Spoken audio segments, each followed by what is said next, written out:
আসসালামু আলাইকুম। শোরবান ব্রাদার্সের পক্ষ থেকে সবাইকে স্বাগতম জানিয়ে শুরু করছি আজকে নতুন আরেকটি ভিডিও।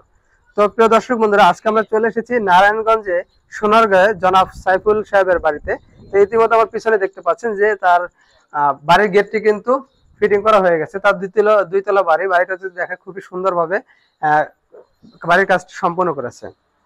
তো এই গেট সম্পর্কে আমি একটা ভিডিও তৈরি করেছি। এই গেটটি দুই পাল্লা করা হয়েছে এবং একটি পকেট করা হয়েছে। যদি আমি একটু দুইটি পাল্লা খুলে দেখাই,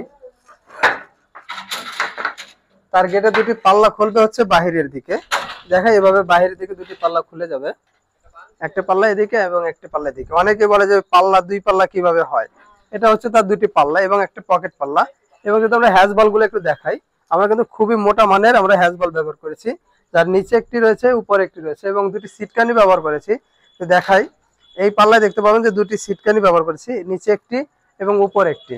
এবং পকেট পাল্লায় কিন্তু আমরা একটা লক ব্যবহার করেছি এবং আরো একটি হ্যাজ বল আমরা কিন্তু ব্যবহার করেছি।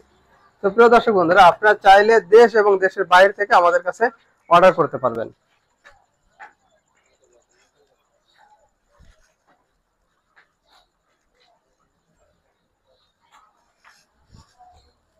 তো আমরা এই গেটে কিন্তু আমরা 4টি কবজা ব্যবহার করেছি, বা প্রত্যেকটি পাল্লায় উপরে দুটি, মাঝে একটি এবং নিচে একটি। এবং যে কালো অংশগুলো দেখতে পাচ্ছেন এগুলো কিন্তু আমরা 1.5, 3, 14 গজের বক্স ব্যবহার করেছি। এবং যে গোল্ডেন কালার যে প্লেটটা দেখতে পাচ্ছেন, এই প্লেট কিন্তু আমরা 6 মিলি ব্যবহার করেছি, কারণ কাস্টমার যেভাবে রিকোয়ারমেন্ট করে আমরা সেভাবে করি। যদি তার বাজেট কম থাকে 3 মিলি দিয়ে 4 মিলি দিয়ে করতে পারবে, যদি বাজেট ভালো থাকে তাহলে 5 মিলি 6 মিলি ব্যবহার করতে পারবে। তো প্রিয় দর্শক বন্ধুরা, যদি 6 মিলি দিয়ে এই গেট নিতে চায় তাহলে প্রতি স্কোয়ার ফিট খরচ পড়বে মাত্র 1400 টাকা স্কোয়ার ফিট, এবং কালার এবং ফিটিং সম্পূর্ণ ফ্রি পেয়ে যাবে। এবং সারা দেশে পরিবহন খরচ 50% আমাদের দিতে হবে।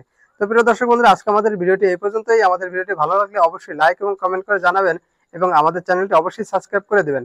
ধন্যবাদ সবাইকে। আসসালামু আলাইকুম।